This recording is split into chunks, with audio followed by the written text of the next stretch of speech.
intaas in ka badan inaan ku sabri karin fadlan waxaan ka codsanayaa inaad iska kayfurto si aan u guursado nin kale oo aan u helo ubad ay indhahay ku doogsadaan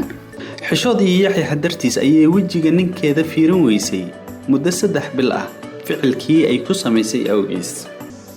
soo dhawow inta aynan u guda galin mowduuca aynu ka hadlayno fadlan subscribe sar channelkeena dunida maanta wad mahadsantahay muddo 6 sano ah ayaa ka soo wareegtay markii ay isguursadeen Axmed iyo Maryan wax caruur ah isuma dhalin habeenada kamid ah ayaga oo wada jooga ayay sheekaysteen waxayna wax iska weydiiyeen iyaga oo cod hoose ku hadlaya sababta aysan ilmo u helin sheekadii ayaa ka dheeraatay waxayna isu bedeshay buuq ugu dambeyn waxay ku heshiiyeen in ay dhakhtarka biri u tagaan si ay u soo ogaadaan dibka dhinaca uu ka jiro iyaga oo aan qofna u sheegin ayay subaxii xigtay dhakhtarka aadeen baaritaan kadib Axmed ayaa wuxuu u soo galay dhakhtarkii si uu natiijada baaritaanka u ogaado dhakhtarkii wuxuu Axmed tusay natiijadii baaritaanka taas oo ahayd in uu Axmed caafimaad ahaan fiican yahay balse ay Maryan qabto xanuun isla markaasna ay suuragal ahayn in ay uur qaado sida uu dhakhtarku sheegay wuxuuna intaas ku daray in aan wax rajo ah laga qabin in ay ka bogsato xanuunkan amar allana waa gooni Axmed markii uu natiijada arkay wuu murugooday saas ay tahay haddana wuxuu u mahadnaqay Allah dhakhtarkii ayaa u sheegay in uu xaaskiisa u waco si ay gudaha u soo gasho natiijadan loogu sheego laakiin dhakhtarkii ayuu ka codsaday in uu u sheego Maryan in aysan wax xanuun ah qabin dibkana uu yahay dhanka Axmed dhakhtarkii arrinkaas inuu sameeyo waa uu diiday Axmedna wuu ku adkaystay ilaa ugu dambeyn dhakhtarkii uu aqbalay waxaa loo yeeray Maryan markii ay gudaha soo gashay Maryan waxaa loo sheegay in uu xanuunka qabo Axmed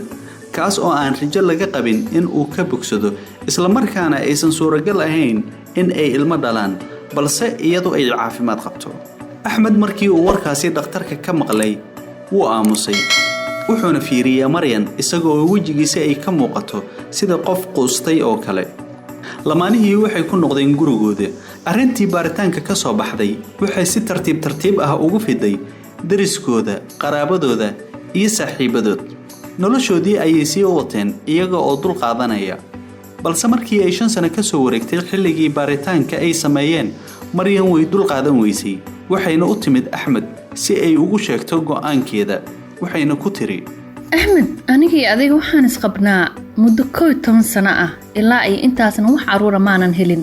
aniga weligay kuma soo hadal qaadin frin balse qoyskayga iyo saaxiibaday mar walba waxay uga taliyaan taqaanaa in adiga frin ku weydiisto anaka ma yeelin sidaas anigoo og inaad ma dhaleestahay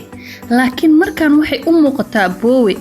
intaas in ka badan inaan ku sabri karin fadlan waxaan ka codsanayaa inaad iska kayfurto si aan u guursado nin kale oo aan u helo ubad ay indhahay ku doogsadaan gabar kasta waxay ku hamisaa boowe inay awlaadeeda aragto intii adduunka ku nooshahay Axmed markii uu maqlay hadalka Maryan kuma uusan farxin wuxuuna u sheegay in arrinkan ay tahay amar alle loona baahan yahay in ay ku sabraan isagoo intaas u raaciyay in ay muddo kala siiso laga yaabay inay wax isbedelaan Maryan way ka aqbashay iyadoo u sheegtay in ay siinayso muddo 1 sano ah oo kaliya haddii sanadkaas ay wax isku bedeli waayaan ay kala tagayaan sidaas ayaa lagu heshiiyay maalmo yar kadib Maryan aad ayay u xanuunsatay isbitaalka ayaana la seexiyay xaaladeedu way liidataa natiijada baaritaanka waxay noqotay in labadeeda kaliyood mid kamid ah ay howlgab noqotay Maryan markii ay ogaatay natiijada caafimaadkeeda waxay la hadashay Axmed iyada oo dhahaysa arrintan oo dhan waxa iigu dhacaysaa adiga dartaa maxaad mar hore isaga kayfur weysay aniga waxaan rabaa inaan caruur dhalo warkeyga ma maqloosid miyaa inaan caruur dhalaa rabaa waxaan rabaa inaan ilmahayga arko haddii aan hadda sidaan gablanka ku dhinta ka waran bal Axmed wuxuu ku yiri aniga waan baxayaa safar dibadda ah ayaan u socdaa waan ka xumahay xanuunka iyo dhibka ku haysta waxaan ku rajaynayaa in aad dhawaan bogsan doonto orod iska bax awalba faa'iido ma leeyahay ana intaas kuugu soo dulqaatay naag aniga dulqaadkayga kala hadaa hesho beenan ku sheegay waan baxayaa laakiin waxaan u baxayaa in aan raadiyo qof kilikoogu deeqo ayuu ugu jawaabay Axmed maalin ka hor maalinta qaliinka lagu sameynaya Maryan waxa uu yimid dhakhtarkii wuxuuna u sheegay in la helay kilidii loo gelin lahaa birritana qalliin lagu samaynayo. Maryan waxay soo xasuusatay ninkeedii iyadoo isweydiisay, horta ani waaba yaabaye waa nin noocee ah ninkan isagoo og inaan bir qalliin galay ayuu iska maqan yahay. markaas waxaa lagu leeyahay ninaa ku qabo walahi ani yaaba heestabo yaab kore ilaahay qalliinka ii fududay wax kale oo aan sheega ma aqaanay kan nin ii noqon maaye. si kastaba ha ahaatee qalliinkii waa lagu guulaystay. isbuuc kadib waxaa soo laabtay Axmed. muddo 11 bil qalliinka kadib Maryan way umushay. waxay iyada iyo Axmed heleen cunugoodii ugu horeeyay. aad ayayna ugu farxeen, noloshoodiina way isbedeshay. maalin maalmaha ka mid ah Axmed wuxuu guriga ku iloobay buug yar oo xusuus qor u ahaa, kaas oo ay ku qornayd sir uu muddo ka qarinayay. buugga waxa uu ku iloobay miiskii uu ku quraacday dushiisa. Maryan waxay aragtay buuggii, way furtay si ay u ogaato waxa ku qoran. waxay ku dhawaatay in ay suuxdo markii ay aragtay sirta buuggan ku qoran ee ku saabsan nolosha ayada iyo saygeeda. aad ayay u naxday. isla markiiba waxay wacday Axmed. markii uu guriga yimid way ilmaysay, wayna ka raali gelisay wax walba oo dhacay.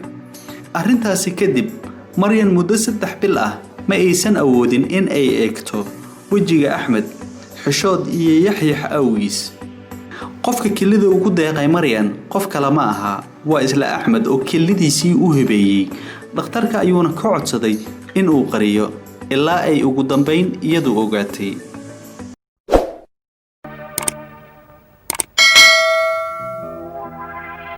waad ku mahadsan tahay daawashada iyo dhageysiga mawduucan. fadlan saaxiibada la sii wadaag.